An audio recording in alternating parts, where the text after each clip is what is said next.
I would now like to introduce Ms. Marie March. Sorry, Marie, nearly got it wrong there.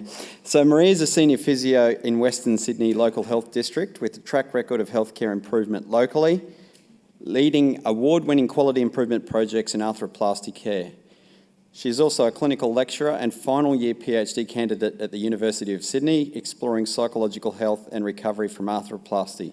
And she will be talking today on the topic, the BOOST study, boosting inpatient exercise after hip fracture care.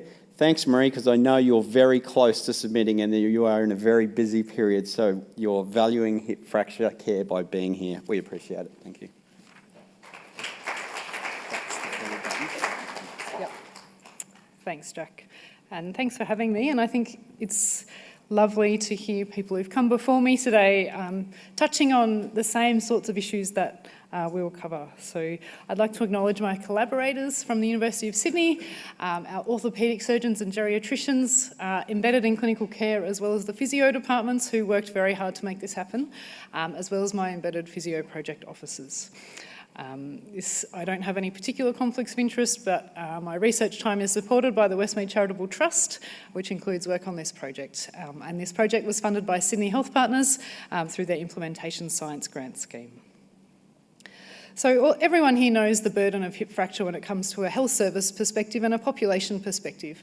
But something that we've heard about very early today was the impact on consumers. And this is some work from some qualitative work done by Griffiths and colleagues.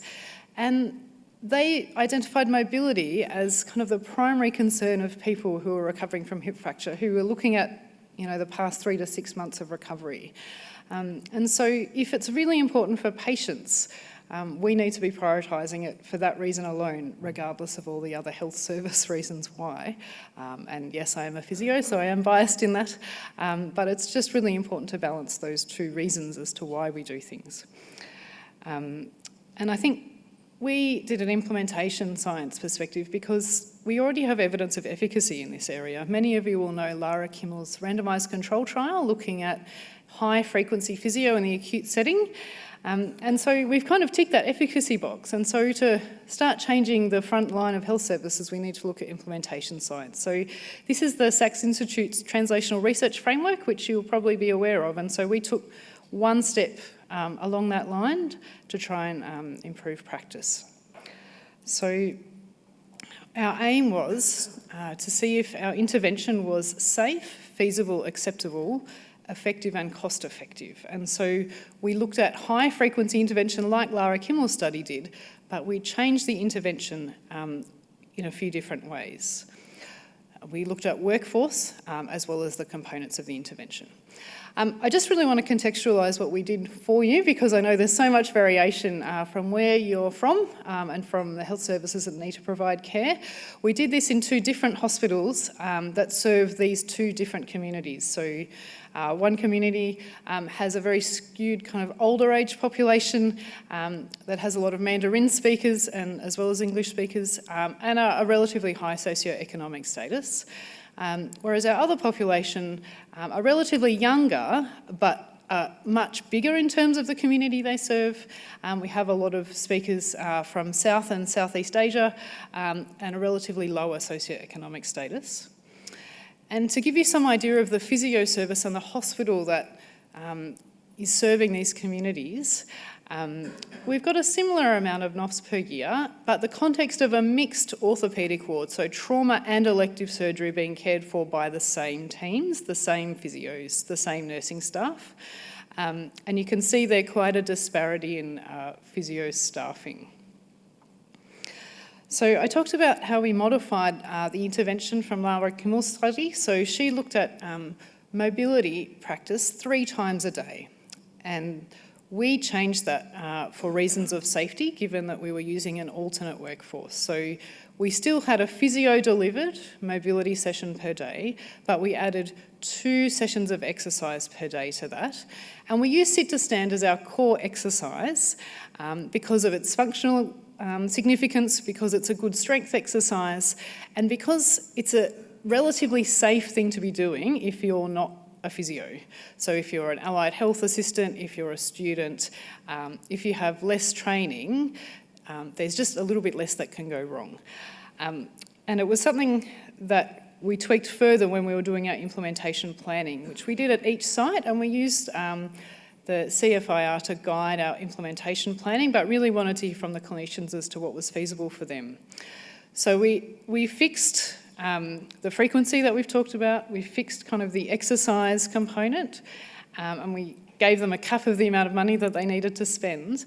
But they were the ones who decided who is going to do this extra implementation, who is going to deliver these extra exercises, how are we going to spend our extra money, and they were the ones who formed the contingency planning. So to be able to say, when our workforce is below a certain level, we're actually not going to engage in this to provide equity across the hospital, was an important part of building that rapport with clinicians, and to make sure our plan had feasibility that didn't detract from the rest of the hospital. So both of our sites elected to use physiotherapy students, and elected to do this mostly on weekdays and to maintain their current level of weekend provision.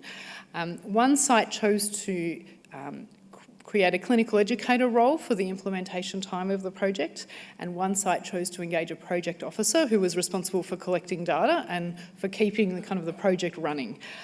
It's important to say that in the site that chose the project officer, the students who were engaged in this project were across multiple hospital wards and had multiple educators, so there was a lot more communication and liaison that needed to happen at that particular site. And we conducted this for 10 weeks at these two different sites. So we did take a mixed methods approach. The qualitative aspects are a bit beyond the scope of my 10 minutes today, but the important things were that there were no safety issues related to the intervention. So no IMS reports, no falls, so that was a really good thing. We only had one person stay 1 day in intensive care, so that was good that it was not related to us. In terms of some of our other measures, about 50% were eligible, and so we included as many people as we feasibly could. Because people who were non-weight bearing after their surgery or from residential aged care had a different post-op pathway at our sites, we didn't include them for this particular study, but it's become really clear that in the next one we need to create a different pathway for those patients. Of those that were eligible, we had really good uptake, and so credit must go to the physios who made sure they kept track of those patients across the hospital, and we had really high fidelity, all things considered. And on one of those sites, we had 7 new NOFs on a long weekend come, and so they still managed to keep that fidelity score high despite that. So it was a huge effort. And by and large, everyone was really happy and satisfied and found this a really acceptable project to do. So that was both patients, carers, and all the staff that we talked to. So that included physio staff, that included nurses, other clinicians on the ward, doctors of various kinds. So we took a really broad approach to that and included management as well. So here's the money slide that everyone's been waiting for. So when we looked at acute length of stay, our boost cohort is on the bottom there, so we had 25 participants. And our reference cohort, which is from the hip fracture registry data that we routinely collect at each site, we had a 3-day improvement in acute hospital length of stay for our boost patients. And that was significant, whichever way we slice that, because this data is never normally distributed and fits into our nice predictable boxes. So the opportunity for us there is not just in the money savings of helping people leave acute care, but also in the opportunity cost of a mixed orthopaedic ward where we've got trauma constantly coming in as well as elective surgery constantly coming in. So some back of the envelope implementation costs say that actually for our volume of patients, if we save 3 days for 65 patients per year, we're going to be well ahead. And I think we need to do more of these value calculations in physio and allied health more generally.